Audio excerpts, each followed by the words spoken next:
कि net present value में अक्सर वो ऐसा भी बोलते हैं, यार इससे तो बेहतर था तुम ये काम कर लेते, इससे ज्यादा फायदा हो जाना था ना, इस तरह की कोई बातें। तो नेट प्रेजेंट वैल्यू बस यही है कि एक्सपेंस की प्रेजेंट वैल्यू बना लें, इनकम की प्रेजेंट वैल्यू बना लें, दोनों को माइनस करते हैं तो वो नेट प्रेजेंट वैल्यू बन गई, नेट एनपीवी। और देख लें कि ये जस्ट लाइक आप समझ लें प्रॉफिट, इनकम माइनस एक्सपेंस, ऐसे करते ना, रेवेन्यू माइनस कॉस्ट। तो इनकम आपकी रेवेन्यू है और एक्सपेंस कॉस्ट है, तो revenue minus cost, net PV क्या है, प्रॉफिट ही तो है। लेकिन वो सिर्फ प्रेजेंट पे लाके आप दोनों को इवेलुएट करते हैं। जी कोई क्वेश्चन हो, कोई कंफ्यूजन आपने अगर पूछना हो तो।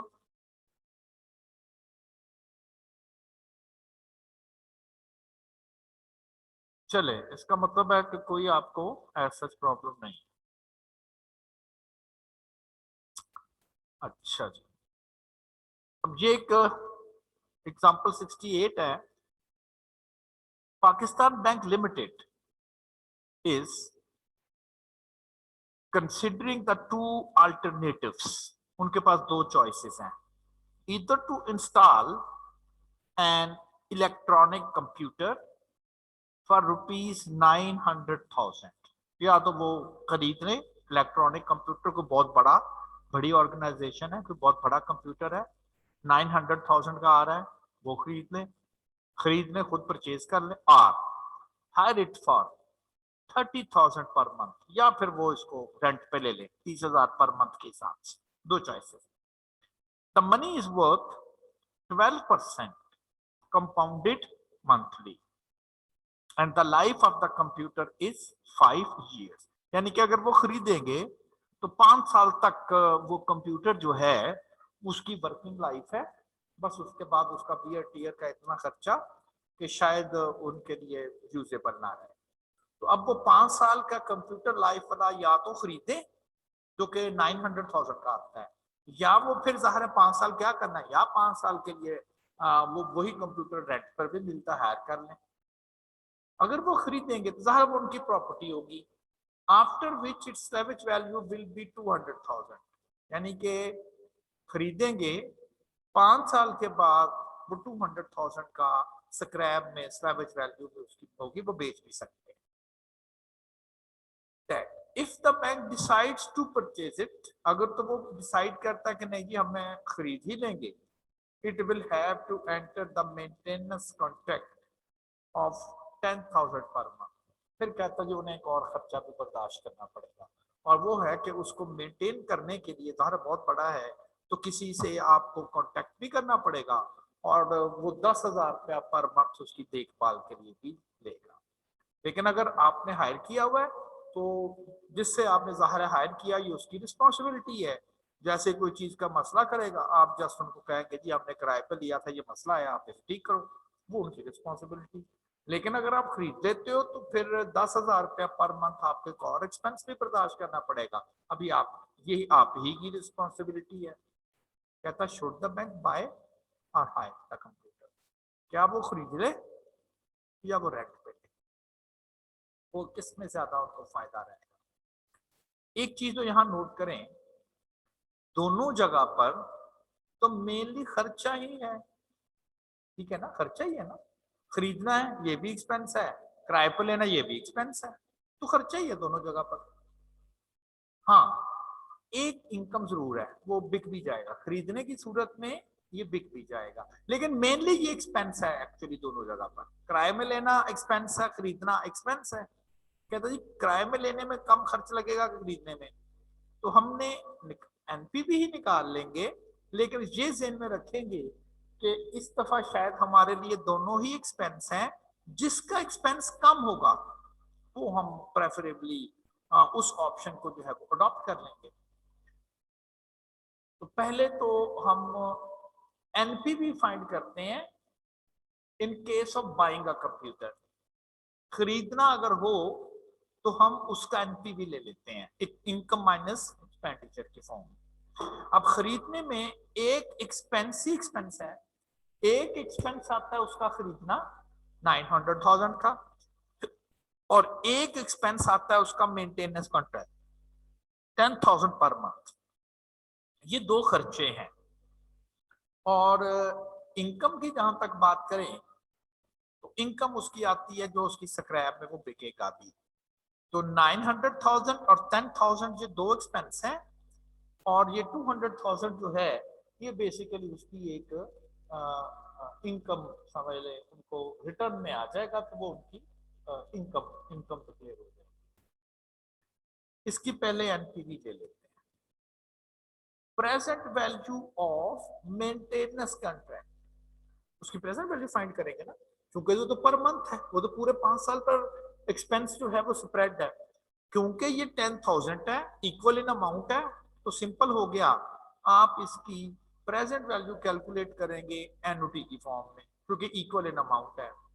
60 इसलिए लिखा हुआ है कि ये पर मंथ है 12 फॉर 5 ईयर्स। तो ये उनके टोटल मेंटेनेंस के लिए अखराजात आएंगे, आने तो फ्यूचर में है, लेकिन आज राइट नाउ अभी अगर आप उसकी प्रेजेंट वैल्यू की बात करें तो ये उसके टोटल अखराजात जो है उन्हें देने पड़ेंगे। अब ये उनकी इनकम है, स्लैवेज वैल्यू स्क्रैप है, उनको बिकना है, लेकिन स्क्रैप कब बिकेगा? 5 साल के बाद। तो 5 साल के बाद वो 200,000 का है, आज उसकी वैल्यू क्या है? 1,10,000 रुपए है। अब आपने एनपीवी फाइंड कर लेना है, that is the net present value. लेकिन रूटीन में तो हम क्या करते हैं? इनकम माइनस एक्सपेंड करते हैं ना, income present value of income minus present value of expenditure. अच्छा, ये जो आपके पास है बाइंग की सूरत में, इसमें मैंने वो 900,000 ऐड भी कर लिया है, यानी कि एक ये और इसमें से इसको मैंने माइनस कर दिया, क्योंकि ये उनकी इनकम है और ये उनकी बाइंग। तो ये टोटल जो है वो उनकी एनपीवी बनती है अगर वो कंप्यूटर को बाय करना डिसाइड करते हैं। एक ये कॉस्ट है, ये तो है ही प्रेजेंट पे, एक ये कॉस्ट है, ये इनकम है, मैंने दोनों कॉस्ट को ऐड किया और इसमें से इनकम माइनस कर दी, तो ये एनपीवी आ गई, लेकिन खर्च की एनपीवी आई, यानी कि मैंने इनकम माइनस एक्सपेंडिचर नहीं किए, बल्कि एक्सपेंडिचर माइनस इनकम किए, क्योंकि दोनों जगह पर मेनली तो अखराज थे। अब मैंने कैलकुलेट किया net present value in case of hiring the computer, अगर वो खरीदते हैं तो अखराजात ही अखराजात है, ऐसे ही है ना। तो प्रेजेंट वैल्यू उसकी कैलकुलेट की, 30,000 रुपया उन्हें पे करना है, हर माह पे करना है, पर मंथ है, और 5 साल तक पे करना है। तो ये उनकी प्रेजेंट वैल्यू आ गई। ये भी एक्सपेंस है और ये भी एक्सपेंस ही है 5 साल का। ये बाइंग की सूरत में एक्सपेंस है, ये हायरिंग की सूरत में एक्सपेंस है। तो हायरिंग की सूरत में एक्सपेंस ज्यादा पड़ रहा है, 348,651 जो ज्यादा पड़ रहा है, और बाय की सूरत में कम पड़ रहा है, 1,239,460। तो इसका मतलब है कि कंपनी प्रेफर में रहेगी अगर वो डिसाइड कर लेते हैं कि हमें कंप्यूटर जो है वो बाय करना चाहिए, क्योंकि इस सूरत में उनके पास जो एक्सपेंस आएगा वो कम होगा। जी, कोई क्वेश्चन हो तो?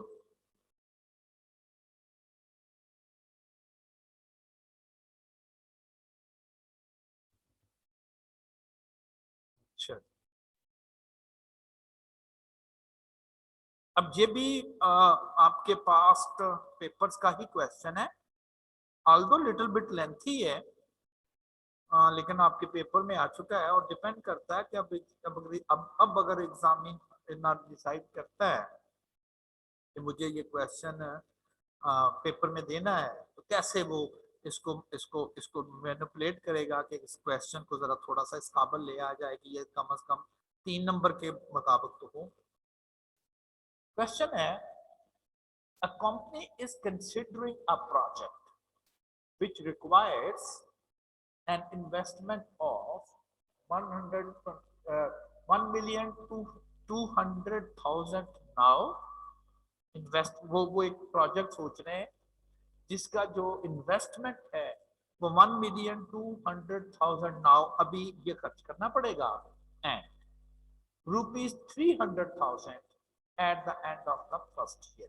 तो दो जगह दो दफा उनको इस प्रोजेक्ट में एक्सपेंस जो है वो आएगा। एक तो अभी करना है, मैं खरीदना पड़ेगा, और फिर 300,000 एक साल के बाद फिर उन्हें खर्च करना पड़ेगा। मे भी कोई मशीन लेनी हो और उसकी कोई एक्सेसरीज वगैरह हो। ये उसके दो एक्सपेंस है, एक 1,200,000 नाउ का एक्सपेंस है और एक साल बाद है और वो है 300,000। अब जरा मेहर अर्निंग स्टार्ट हो गई। It will earn 200,000 at the end of second year. कहता प्रोजेक्ट को स्टार्ट किए हुए जब 2 साल हो जाएंगे तो उन्हें पहली इनकम अर्न होगी और वो होगी 200,000 की, लेकिन कब? 2 साल के बाद। एंड देयर आफ्टर, और उसके बाद it will earn a fixed annual amount. उसके बाद उनकी अर्निंग कहता जी फिक्स होती जाएगी up to the 7th year. 2 साल के बाद जो इनकम होगी वो 200,000, 2 साल के बाद पर ईयर 7 साल तक, यानी कि 3rd year, 4th year, 5th, 6th और 7th, 5 साल बनते हैं ये। उस वक्त उनकी अर्निंग जो है वो एक फिक्स अमाउंट में होगी। यानी कि अगर मैं थोड़ा सा इसका स्केच करूं तो कैसे कह सकता हूं कि जहां तक तो बात है उसके एक्सपेंस की, तो एक्सपेंस उसका एक एक्सपेंस जो है वो नाउ है। ये अगर मैं फर्ज कर एक्सपेंस ही लिख देता हूं, ये उनका एक एक्सपेंस ये है, और एक जो एक्सपेंस है आफ्टर 1 ईयर आता है यहां पर, ये भी एक्सपेंस है। ये तो उनके दो दो दो दो जो है वो एक्सपेंस आ गए। अब अगर मैं इनकम की बात करूं, पहली जो इनकम जनरेट होती है वो 2 साल के बाद है और वो है 200,000 की। ये इनकम है, मैंने ग्रीन कलर से लिख दिया है। और उसके बाद 7 साल तक 3, 4, 5, 6 और 7 कहता है कितनी इनकम है? देयर आफ्टर इट बनना fixed annual amount up to 7। वो कहता है अब उसके बाद एक फिक्स अमाउंट से उनको वहां से इनकम आएगी, फिक्स अमाउंट से आएगी। If the interest rate is 11%, ठीक है, कहता find the amount that the project should earn. उसे कितने पैसे कमाने चाहिए एनुअली, कब से कब तक? 3 साल से 7 साल तक, जो कि उसने यहां लिखा। If company desire to earn net present value of 100,000, पता नहीं कितने पैसे, एक्स कह दें, फिक्स अमाउंट है ना, हर जगह एक्स ही है। कहता ये कितनी होनी चाहिए उसकी इनकम? 5 साल तक उसकी कितनी इनकम उस प्रोजेक्ट से होनी चाहिए अगर उसका एनपीवी 100,000, ये वो चाहता है कि मेरा एनपीवी 100,000 हो जाए।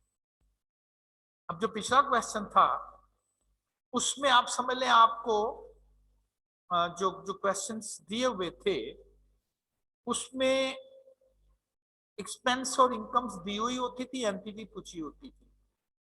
इसमें एक्सपेंस दिया हुआ है, एक इनकम दी हुई है और कुछ बाकी इनकम पूछी हुई है जो जो इतनी इनकम हो कि वो एनपीवी को 100,000 करते हैं।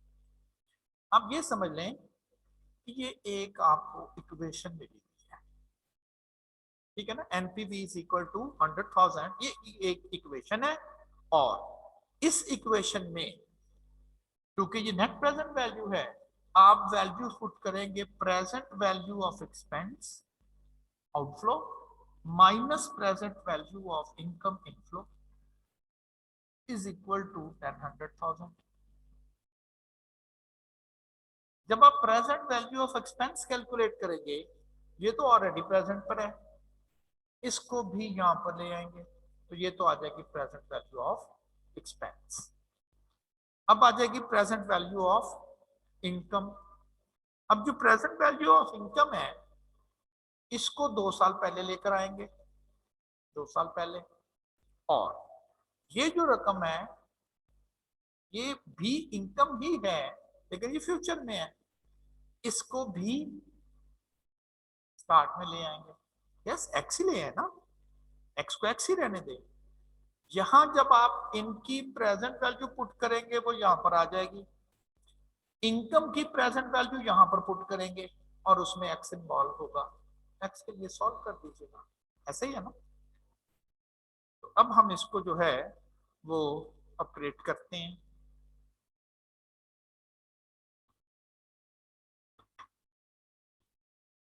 Present value of cash outflows, जो उनके एक्सपेंस है। पहला एक्सपेंस तो अभी है राइट नाउ, वो मैंने वैसे लिख दिया। दूसरा एक्सपेंस जो है 300,000 का, वो एक साल के बाद है, 11% इंटरेस्ट रेट है पर एनम, तो वो वैल्यू एक साल पहले कितनी हो जाएगी। ये दोनों एक्सपेंस थे और मैंने इन दोनों एक्सपेंस की प्रेजेंट वैल्यू जो है वो कैलकुलेट कर, ये आ गई प्रेजेंट वैल्यू ऑफ एक्सपेंस। अब मैंने कैलकुलेट करना है present value of cash inflows, यानी कि इनकम। अब जो कैश इनफ्लोस है वो दो हैं, एक तो है जो आफ्टर द सेकेंड ईयर 200,000 का इनफ्लो है, present value of cash inflow of this amount 2 year before. ये डायरेक्टली मैंने फार्मूले में पता है कैसे कैलकुलेट करना है, 2 साल पहले इसकी कितनी होगी। एक तो हो गया ये कैश इनफ्लो। अब जो दूसरा कैश इनफ्लो है वो है 3 से लेके 5 साल तक का, from for 5 years from 3 to 7, not 2 to 7, 3 to 7, 3 4 5 6 7 5 साल बनते हैं from 3 to 7।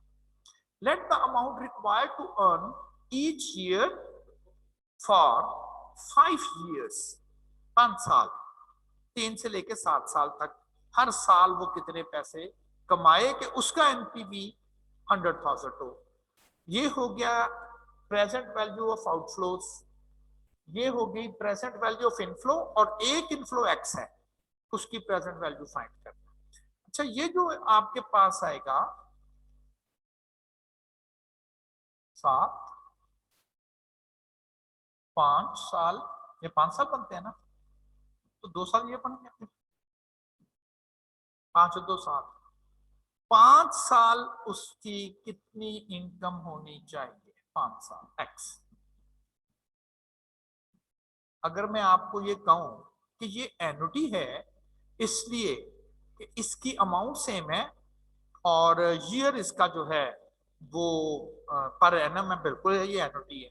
कितनी देर की, जी ये 5 साल की एन्युटी है, लेकिन मसला क्या है, वो एन्युटी का स्टार्ट यहाँ पर है, यहाँ से यहाँ तक 5 साल है, लेकिन मैंने जो वैल्यू फाइंड करनी है वो तो यहाँ पर है, प्रेजेंट वैल्यू तो यहाँ पर है।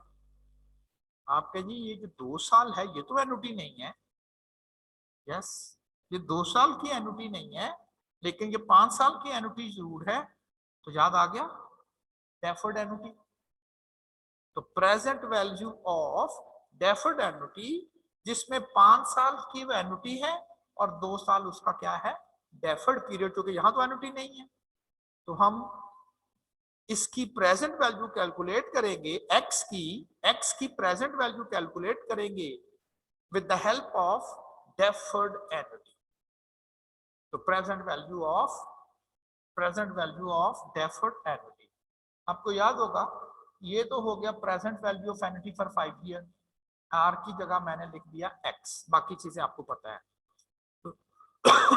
और 2 साल का है डेफर्ड पीरियड, और याद है ना 1 plus i over m to the power क्या लिखते होते थे, माइनस डी डेफर्ड पीरियड, और वो 2 साल का, 2 ईयर 5 7 पूरे होते हैं। तो present value of deferred annuity, अब उसने कहा है कि एनपीवी 100,000 होना चाहिए एनपीवी। अब मैंने इसमें क्या फार्मूला था NPV, present value of income, ये प्रेजेंट वैल्यू ऑफ इनकम है, ये इनकम ये वाली है, और ये प्रेजेंट वैल्यू ऑफ इनकम जो है वो यहां पर आ गई, तो ये बन गई present value of inflows minus present value of outflows, present value of outflows must equal to 100,000, यानी कि इसमें मैंने वैल्यू पुट कर दी। इसके बाद आप इसे एक्स के लिए सॉल्व करते हैं, कैलकुलेटर को भी दिया जा सकता है, लेकिन क्या करें, बजाय इसके कि सारा कुछ ही कैलकुलेटर पर फेंकें, इक्वेशन में ये जो रकम है इसको दूसरी साइड पे ले जाएं, प्लस हो जाएगी, इसको दूसरी साइड पे ले जाएं, माइनस हो जाएगी, इससे डिवाइड कर दें और उसके बाद जो चीज बचे वो कैलकुलेटर पर फीड कर दीजिएगा। करें और मुझे बताएं कि जी क्या आंसर आपके पास आ, जल्दी से, शाबाश।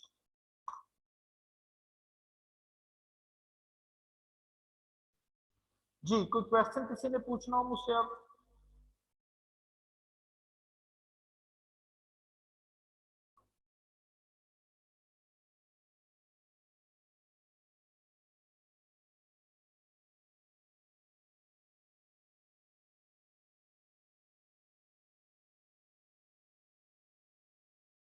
हाँ जी, कोई क्वेश्चन नहीं है, चलो।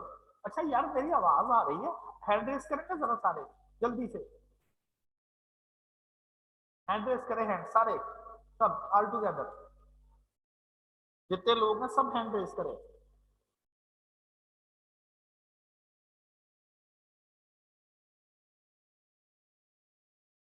25 में से 17 हैंड रेस हैं, इसका मतलब 8 लोग वैसे ही सोए हुए हैं।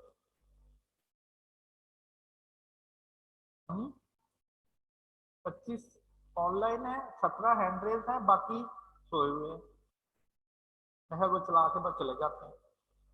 क्या बात है जी।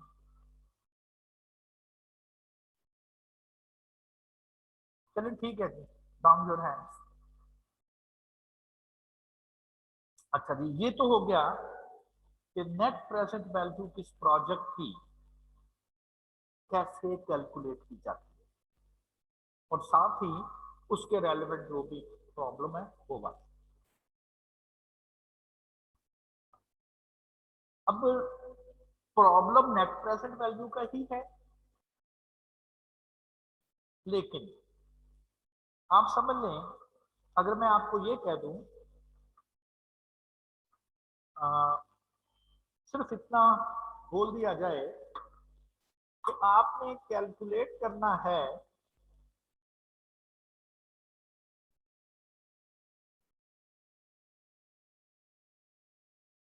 अगर सिर्फ इतना कह दिया जाए कि नेट प्रेजेंट वैल्यू का प्रॉब्लम है, जब मैंने स्टार्ट किया तो स्टार्ट में हमने नेट प्रेजेंट वैल्यू कैलकुलेट की, ठीक है ना।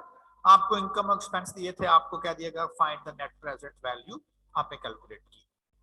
फिर अभी जो प्रॉब्लम किया है इसमें नेट प्रेजेंट वैल्यू अवेलेबल थी, आपने एक जो इनकम थी उसको कैलकुलेट किया, ठीक है ना, 5 से 7 साल तक की इनकम जो है उसको आपने कैलकुलेट किया।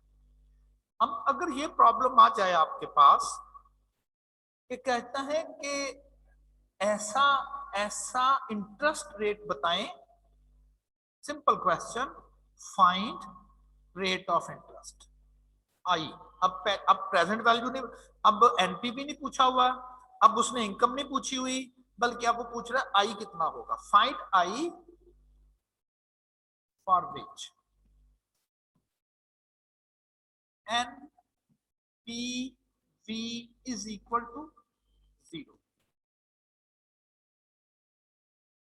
ये क्वेश्चन अब हमने सॉल्व करना है, इंटरेस्ट रेट बताना है, एनपीवी का प्रॉब्लम, एनपीवी नहीं पूछा, इनकम नहीं पूछी, बल्कि इंटरेस्ट रेट पूछा हुआ है, और ऐसा इंटरेस्ट रेट जो एनपीवी को 0 करते हैं। अब जरा नोट करें, क्या ये फिर इक्वेशन नहीं बनती? एनपीवी का फॉर्मूला आता है ना हमें, present value of expense minus present value of income is equal to 0। इसमें आई जरूर आएगा, वो कैलकुलेट करना है, ठीक।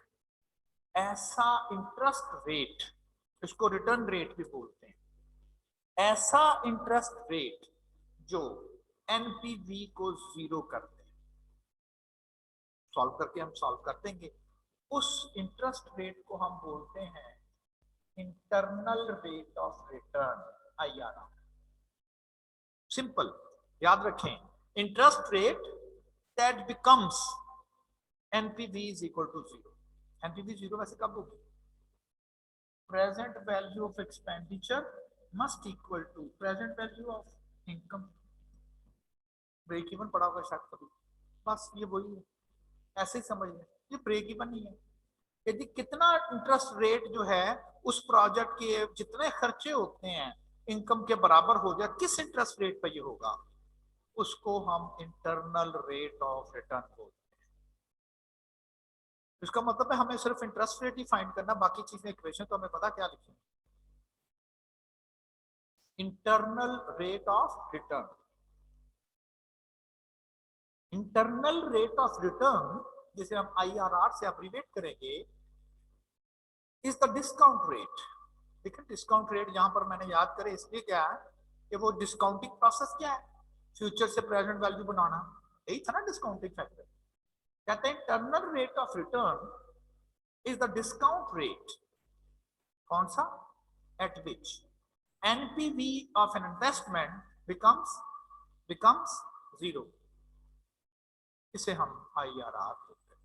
कहता IRR is the rate of return for which present value of cash outflows is equal to the present value of cash inflow। उस rate of return को, उस इंटरेस्ट रेट को हम क्या नाम देते हैं, IRR।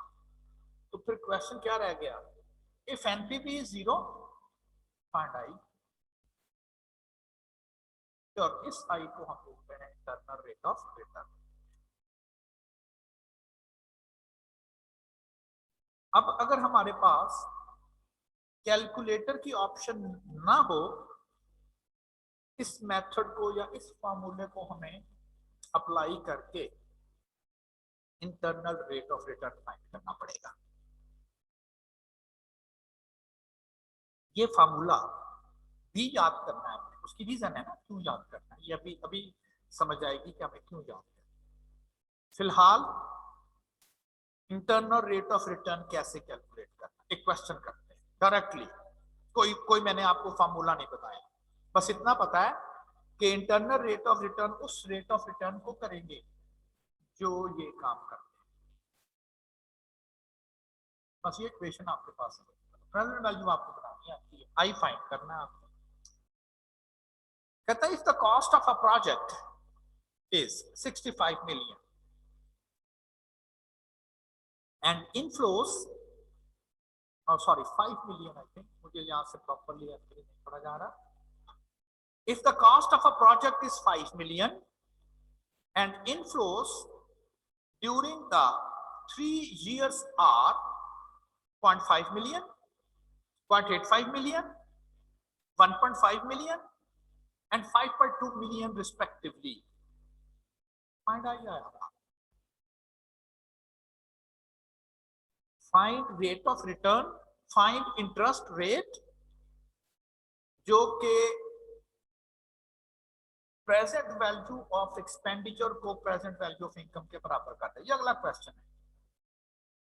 आप क्या मैंने अभी बताया, फॉर IRR क्या होता है, present value of outflows must equal to present value of inflows. ठीक, अब प्रेजेंट वैल्यू ऑफ आउटफ्लो कितनी है, 5 million, वो तो अभी है।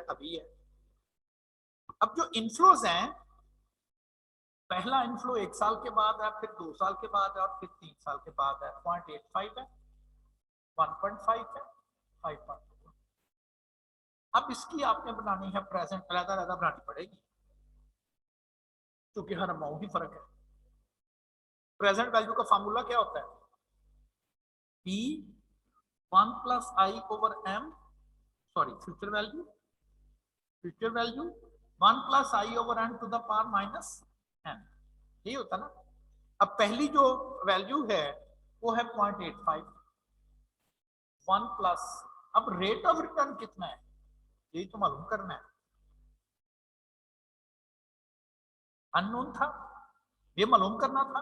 क्योंकि मैंने कैलकुलेटर से करना, मैंने उसको एक्स लिख दिया, इसको मैंने एज इट इज एक्स ही लिख दिया, इनटू पावर कितनी, -1, क्योंकि ये 1 ईयर आफ्टर है, -1। ये तो पहली की प्रेजेंट वैल्यू बन गई। सिमिलरली सेकंड और सिमिलरली थर्ड। तो ये बन गई प्रेजेंट वैल्यू ऑफ इनफ्लोस। क्या फाइंड करना है? एक्स। अब ये मैनुअली मुश्किल क्यों था? यहां से एक्स मैनुअली कैलकुलेट करना इज अ टफ जॉब, ठीक है ना। -1 भी है, फिर पावर -2 भी है, फिर पावर -3 भी है। ये वो रीजन थी जिसकी वजह से ये फार्मूला एक्चुअली बताया गया, ये ऐसे कैलकुलेट करना। ठीक हो गया ना?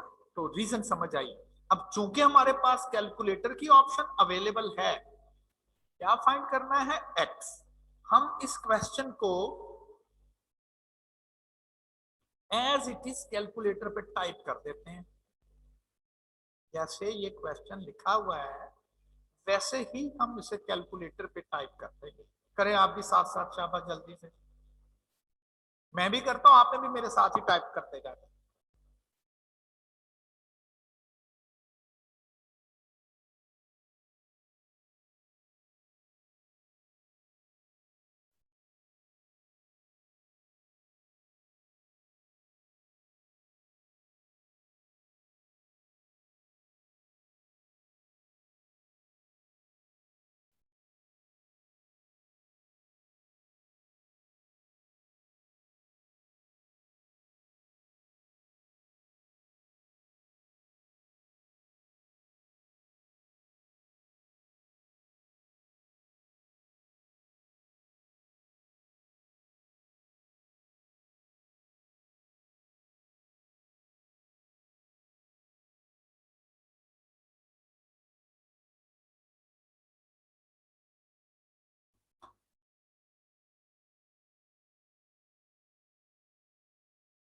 मैंने सारी एक्सप्रेशन एज इट इज लिख दी, और जरा एक दफा तसल्ली के लिए चेक भी कर लूं, ताकि वो बाद में ये ना हो कि कोई इशू आ जाए।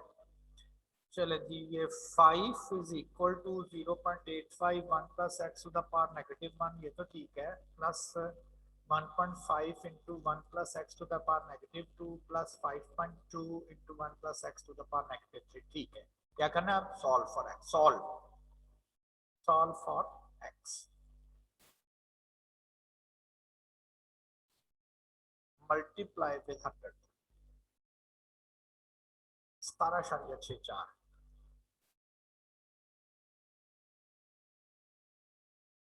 कहता जी अगर इंटरेस्ट रेट 17.64% हो, अगर ये वाला इंटरेस्ट रेट हो, तब ये प्रेजेंट वैल्यू ऑफ आउटफ्लो और प्रेजेंट वैल्यू ऑफ इनफ्लो बराबर हो जाएंगी, यानी एनपीवी 0 हो जाएगा, यानी इस रेट पे ब्रेक इवन है। जितने खर्च करेंगे उतनी इनकम हो जाएगी, अगर इस रेट ऑफ इंटरेस्ट की आप बात करें। हम इंटरेस्ट रेट फाइंड करना है जो आउटफ्लो और इनफ्लो को बराबर कर दे। हम वो इक्वेशन लिख देंगे, वहां जहां आई आएगा वहां एक्स लिख देंगे, कैलकुलेटर में फीड करेंगे और आंसर ले लेंगे। मैनुअली सॉल्व करना पॉसिबल नहीं है। ये नहीं कि आप कहेंगे चीज हो ही नहीं सकती, मैं ये नहीं कहता कि मैनुअली सॉल्व करना, सॉरी, पॉसिबल नहीं है, मुश्किल है, ऐसा कह दें। वरना तो फिर आंसर कहां से आ गया अगर ये मैनुअली सॉल्व भी नहीं हो सकता था। अब जरा पढ़ते हैं नेक्स्ट एग्जांपल। कहता find I R 0 year, 1 year, 2 year, 3 year. Cash flow दिए हुए, पता नहीं कौन सा इनफ्लो कौन सा आउटफ्लो है। जो 0 ईयर होगा नाउ अभी, और उसके आगे वो आउटफ्लो का एक ही कॉलम लिखते हैं, दो नहीं, लहदा लहदा नहीं लिखते, लेकिन उसके आगे नेगेटिव साइन लगा देते हैं। जब वो नेगेटिव साइन लगाते हैं तो इससे मुराद क्या लेते हैं? तो इससे मुराद देते हैं ये आउटफ्लो है, तो ये आउटफ्लो है, बाकी इनफ्लो। वो आउटफ्लो है और बाकी सारे के सारे क्या हैं? वो इनफ्लो बन जाते हैं। कहता जी इसका IRR फाइंड करें, यही क्वेश्चन है। ये हमारे लिए, अब नेगेटिव ना लिखेंगे, नेगेटिव तो उसने इंडिकेट करने के लिए लिखा है, तो हमारे लिए इधर आ जाएगा 65,000, is equal to 27,000 1 plus x to the power -1 31,000। अभी नहीं आपने फीड करना, मैं आपको बताता हूं इसकी और है। अभी नहीं आप फीड करेंगे, प्लस 15,000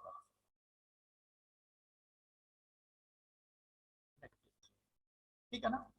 काम तो बहरहाल यही करना है, इसमें कोई ऐसा इशू नहीं। सिर्फ एक नजर दौड़ाएं, अगर आप आपके जेहन में हो जी कि मुझे एक इक्वेशन लिखनी है, उसमें इक्वल साइन भी लिखना है, एक साइड पर आउटफ्लो की प्रेजेंट आ जाएगी, दूसरी साइड पर इनफ्लो की प्रेजेंट आ जाएगी। नजर दौड़ाए तो हर एक में 3-3 जीरो आएंगे ना, आ रहे हैं ना।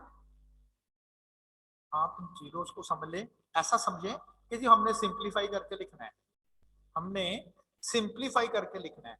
पहले ही डेटे पे ही नजर दौड़ा ली आपने। आपने कहना जी हर एक में 3 जीरो आ रहे, मैंने डेटे से ही नजर दौड़ा ली है। तो आप जब डेटा अपने कैलकुलेटर पे फीड करें, कोई हर्ज नहीं है। मैं कहता हूं ये 9 जीरो लिखने में टाइम जाया करना था, वो थोड़ा सा बच जाएगा। इसको फीड करें शाबाश, और मुझे आंसर बताएं। 65 is equal to 27, 1 plus x to the power -1 plus 31 into 1 plus x to the power -2 plus 15 into 1 plus x to the power -3। करें शाबाश जल्दी से।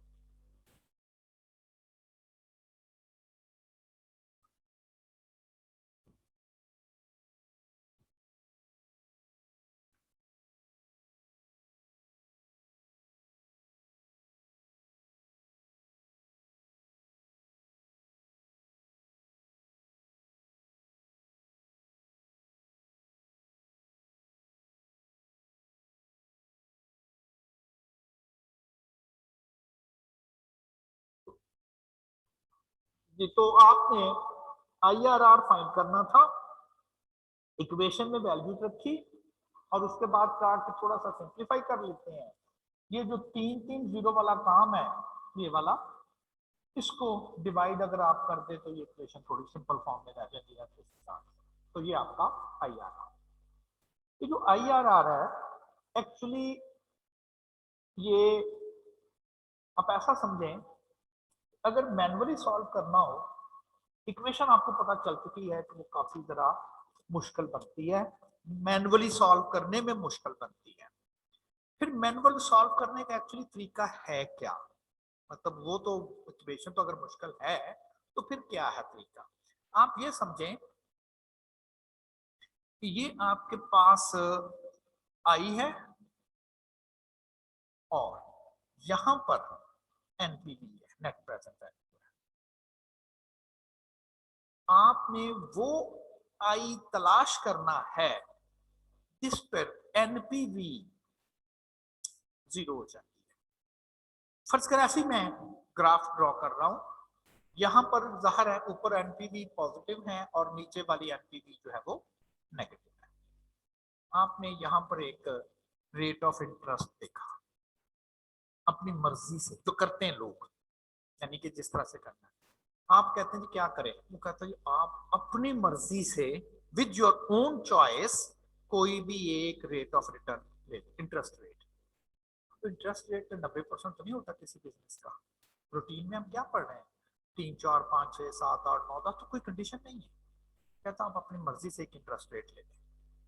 आपने फर्ज करे ऐसे ही मैं बोल रहा हूं, आपने 5% इंटरेस्ट रेट लिया और क्या किया, आपको पास डेटा था, इनफ्लो आउटफ्लो का डेटा था, आई आपने फाइंड करना था, और अब क्या किया आपने, आई खुद ही सपोज कर लिया 5%।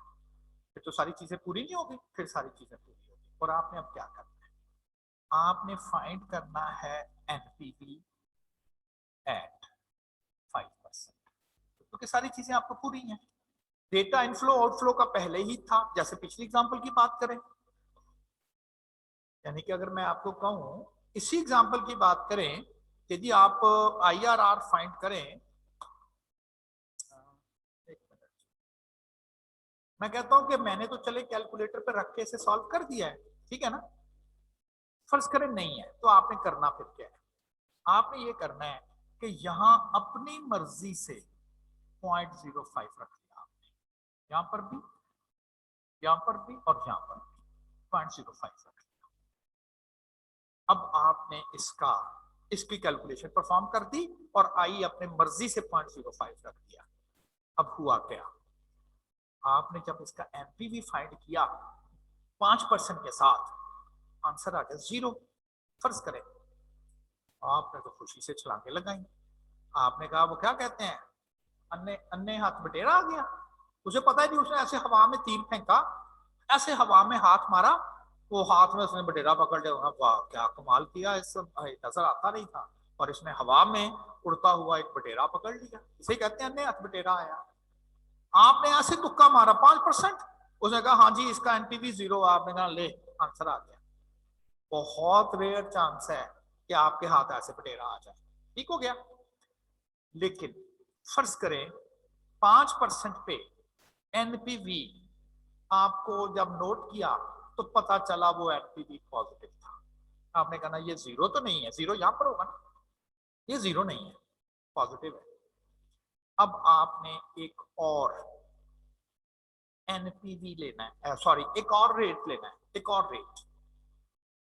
अब आपने ऐसा रेट तलाश करने की कोशिश करनी है जिस पर एनपीवी नेगेटिव आ जाए, एनपीवी नेगेटिव आ जाए। देखें, एक है प्रॉफिट पॉजिटिव एनपीवी, एक है लॉस नेगेटिव एनपीवी। पैसे पूरे कहां होंगे, दोनों के बीच में कहीं जाके पूरे होंगे, ऐसे ही है ना, प्रॉफिट भी ना हो लॉस भी ना हो। अब आपने एक ट्रिक ये है कि आप रेट फर्ज करें जरा थोड़ा सा बढ़ा चढ़ा के पेश करें 8%, फिर इसके ऊपर एनपीवी कैलकुलेट करें, फिर इसके ऊपर एनपीवी की कैलकुलेशन परफॉर्म करें। एक और तुक्का लगाना है, एक और तुक्का लगाना है। आप हाँ 0 तो ढूंढना है, जिस तुक्के में भी आपको एनपीवी 0 मेरे पकड़ के बस बैठ जाइएगा। आपने कहा तुक्का लगा था, ठीक है, नहीं तुक्का लगा, लेकिन इस दफा एनपीवी आ गया आपके पास नेगेटिव एनपीवी। तो एक एनपीवी आपके पास आ गया पॉजिटिव, मे बी 20, 30, 40, 80, और एक एनपीवी आ गया आपके पास नेगेटिव एनपीवी आ गया, बस काफी है। आपने कहना है 5 और 8 इनके दरमियान में कहीं है, मैं सेंटर नहीं कह रहा, हो सकता है वो 5.5 हो सकता है वो 5.6 हो सकता है वो 6 हो सकता है वो 6.52 हो, कुछ इस तरह से। मैनुअल ऐसे ही करते हैं। मैं आपको मैनुअल इसलिए बता रहा हूं कि एक तो इसमें हमें समझना में 2-3 चीजें मैंने एमसीक्यूज आपको इसमें से समझानी। क्या करना है, एनपीवी फाइंड करना था, अपनी मर्जी से 5%, 6%, 7%, 8%, 10% कोई एक रेट ले लिया, देखा एनपीवी 0 है, नहीं है, क्या है, पॉजिटिव है, पॉजिटिव है, चलो एक और रेट लो, नेगेटिव आना चाहिए। उसका ट्रिक है, आपने जी उस पर भी पॉजिटिव आ जाए फिर क्या करना है, फिर एक और लो, नेगेटिव आना चाहिए। उसका बता देते हैं ना कैसे करना है। तो एक एनपीवी आपको पॉजिटिव मिलना चाहिए और एक रेट पर आपको एनपीवी नेगेटिव मिलना चाहिए। अब आपने अपनी सारा फोकस इस रेंज में कर लेना है। आपने कहना जी बस 5 और 8 के दरमियान में ढूंढना है, तो बहुत ब्रॉडर ब्रॉडर इंटरेस्ट रेट से आप नैरो इंटरेस्ट रेट में आ गए। 0 से लेके 100% था ब्रॉडर, तुक्के 2 लगाए, आपने कहना जी और तो नहीं पता, 5 और 8 के दरमियान में आना।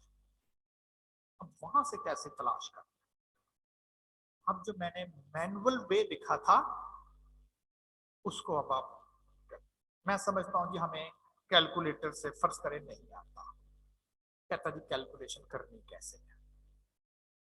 कैलकुलेशन आपको परफॉर्म करनी है, कहता select rate of return. Select पता नहीं क्या सिलेक्ट करता, कौन सा करे, अपनी मर्जी से। Rate of return for which NPV is positive, कोई अपनी मर्जी से ले, 5% ले, 6% ले।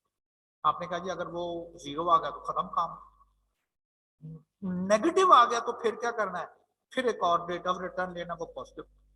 वो कैसे पता चलेगा, एक आपने सिलेक्ट करना रेट ऑफ रिटर्न और फर्ज करें उस पर पॉजिटिव आता है, फिर आपने सिलेक्ट करना अनदर रेट ऑफ रिटर्न और ऐसा रेट ऑफ रिटर्न जिस पर एनपीवी क्या आ जाए, नेगेटिव। तो 2 रेट ऑफ रिटर्न लेने हैं आपने, तुक्का 2 तुक्के लगाने हैं। तो फिर बार बार वही बात कह रहा हूं कि जी अगर 0 आगा तो ठीक है, यही तो ढूंढ रहे थे, और क्या चाहिए। एक रेट ऑफ रिटर्न लिया आपने, कहा 0 नहीं आया, पॉजिटिव आया है, मैं कहा एक और रो, इस पर नेगेटिव आना चाहिए। अब वो कैसे पता चलेगा कि जी अगर एक पर नेगेटिव आ गया है 5% पे, अब ये 5% से ऊपर जाएंगे तो नेगेटिव आएगा, या 5% से नीचे जाएंगे तो नेगेटिव आएगा। नीचे नोट लिखा हुआ है, कहता for lower rate of return, जितना छोटा रेट ऑफ रिटर्न लेंगे एनपीवी विल बी पॉजिटिव, छोटे रेट ऑफ रिटर्न पर एनपीवी पॉजिटिव होता, and higher rate of return NPV will be negative. आपने पहले तुक्का लगाया 9% ऐसे रखा, उस पर आपको नेगेटिव मिल गया। अब ये बात श्योर है, आप इसको 8 कर दें, हो सकता है इस पर भी नेगेटिव मिल जाए। आपने कहा नहीं जरा और थोड़ा सा कम कर दें, ऐसी जरा 7.5 कर दें, उस पर पॉजिटिव मिल गया। अब आपने ये 2 देखे जो करीब करीब होंगे। हाँ लेकिन 9 पर भी नेगेटिव ही था, 8 पर भी क्योंकि आपको पता था कम करूंगा तो पॉजिटिव आना है, लेकिन वो 8 पर भी नेगेटिव ही आया। आपने कहा थोड़ा और कम करो, इस वजह से इसे हम कहते हैं ये आइट्रेटिव प्रोसीजर है, बार बार ये काम करना पड़ता है, आइट्रेटिवली करना पड़ता है। 8 पर भी नेगेटिव आ गया, आपने कहा थोड़ा और कम करते हैं, 7.5 किया पॉजिटिव, आपने कहा बस ठीक है, एक आपने 8 लेना, एक आपने 7.5 लेना। वो जो पॉजिटिव जिसके ऊपर आया था उसका नाम आपने A% रखना है, जिस पर एनपीवी पॉजिटिव आया हो, और जिस पर एनपीवी नेगेटिव आया होगा उस रेट का नाम आप एनपी करते हैं। 2 रेट ऑफ रिटर्न अपनी मर्जी से, अगर आपको पहला तुक्का लगाया और उसके ऊपर पॉजिटिव आ गया, अब आप रेट ऑफ रिटर्न थोड़ा ऊपर बढ़ा लेंगे तो नेगेटिव एनपीवी आएगा। जब आपको 2 एनपीवी मिल जाए नेगेटिव पॉजिटिव, तो जिसके ऊपर आपको पॉजिटिव एनपीवी मिला है उस रेट का नाम कर दें A%, और जिस पर नेगेटिव मिला है उसका नाम कर दें B%। एनपीवी 0, पॉजिटिव एनपीवी और नेगेटिव एनपीवी के दरमियान में कहीं नहीं होगा एनपीवी 0, वही तो ढूंढ रहे हैं। इसके बाद आपने ये वाला फार्मूला लगा देना है, आपको वो बिल्कुल वो रेट मिल जाएगा जिस पर एनपीवी ने क्या होना हो 0। A% ये वो रेट है जिस पर आपको एनपीवी पॉजिटिव मिला होगा। एनपीवी पॉजिटिव एनपीवी की वैल्यू क्या है, 70, 80, 90 वो ऊपर रखनी है। फिर एनपीवी ए, पॉजिटिव एनपीवी की वैल्यू क्या है माइनस बी, बी पर क्या होता है एनपीवी आपको नेगेटिव मिलता है, इनटू B-A%, यानी कि इस पर वैल्यू पुट करते हैं IRR। अच्छा ये तो था पॉजिटिव नेगेटिव वाला। कभी ये होता है लेस एक्यूरेट है, लेस एक्यूरेट कि आपको एग्जामिनर ने एनपीवी खुद ही दे दिए 2, इनफ्लो आउटफ्लो नहीं दिए। फिर देखिए अगर आप मैनुअल फार्मूला करेंगे जो मैंने आपको बताया था, उसमें तो आपको डेटा दिया जाएगा ना इनफ्लो आउटफ्लो का, ये देखें, और इससे आपने कैलकुलेशन की।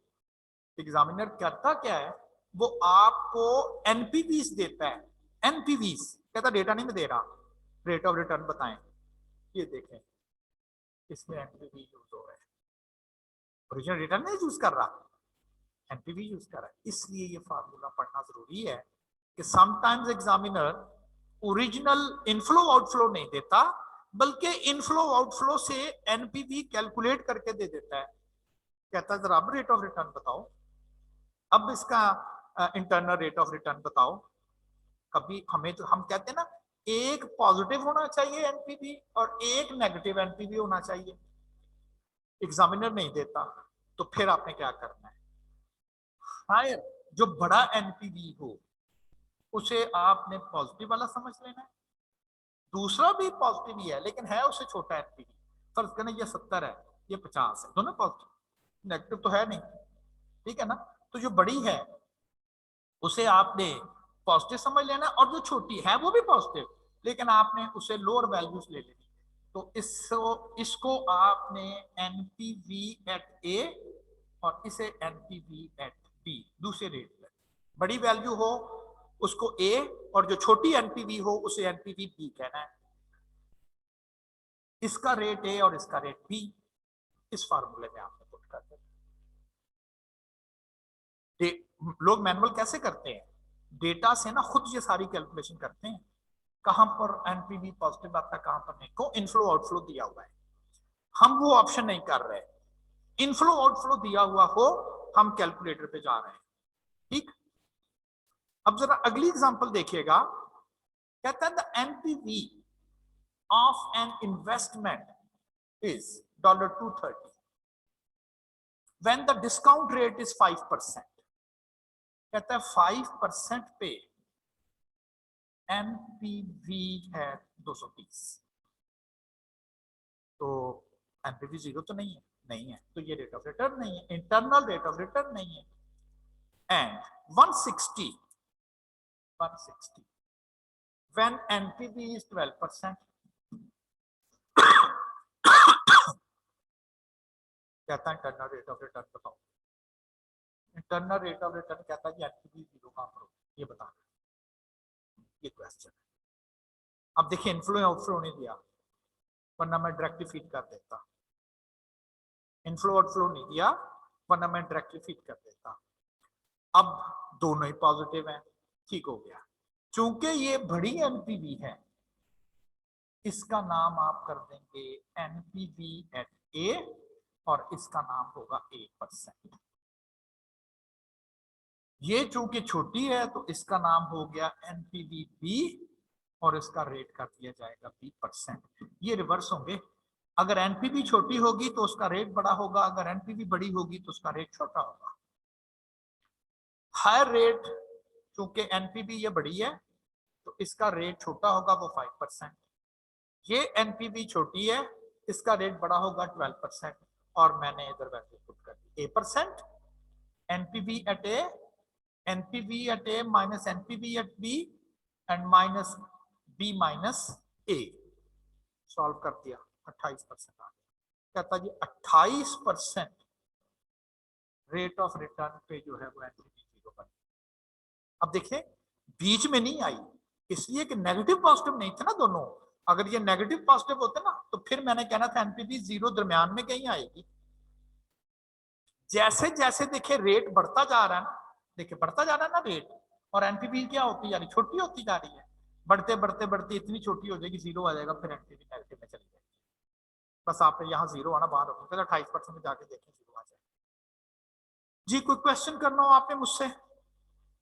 ये दोनों इसलिए करने हैं कि कभी एग्जामिनर एग्जाम में आपको इनफ्लो आउटफ्लो देगा, फिर तो आप डायरेक्टली कैलकुलेटर से करेंगे। अगर वो इनफ्लो आउटफ्लो नहीं देता बल्कि कुछ एनपीवीज देता है, एनपीवी, तो फिर आपने इससे करना है। और मैंने यहां लिखा हुआ है, ये क्वेश्चन एग्जाम का है, there is a negative relation between NPV and the discount rate, interest rate. Interest rate देखें 5 था, बढ़ गया इंटरेस्ट रेट, एनपीवी 230 से कम होगी, 60 160 पे चलेगी। कहता जैसे जैसे इंटरेस्ट रेट बढ़ेगा एनपीवी जो है वो नेगेटिव कम होती जाएगी। ये एग्जाम का क्वेश्चन था, the relation between NPV and discount rate या interest rate is always inverse. जैसे जैसे आई इंक्रीज करेगा एनपीवी डिक्रीज करेगा, क्वेश्चन में भी नजर आ रहा है। 5 था तो 230 था, ये बढ़ गया तो ये कम हो गया, और ये 28 पे चले गया, ये और कम होकर 0 पर आ गया। यही तो ढूंढ रहे थे, ये आंसर है। 28 से नीचे और करेंगे नेगेटिव चले जाएगा। पॉजिटिव एनपीवी का मतलब प्रॉफिट, नेगेटिव एनपीवी का मतलब लॉस, 0 एनपीवी का मतलब ब्रेक इवन। तो आईआरआर उसे ही कहते हैं जो कि एनपीवी को कर दे 0। तो 2 मेथड मैंने बता दिए कि when inflow outflows are given and when NPVs are given, और to find the internal rate of return IRR, ये वो रेट है जो कि एनपीवी को क्या कर देता है 0। जी कोई क्वेश्चन हो आपकी जानिब से?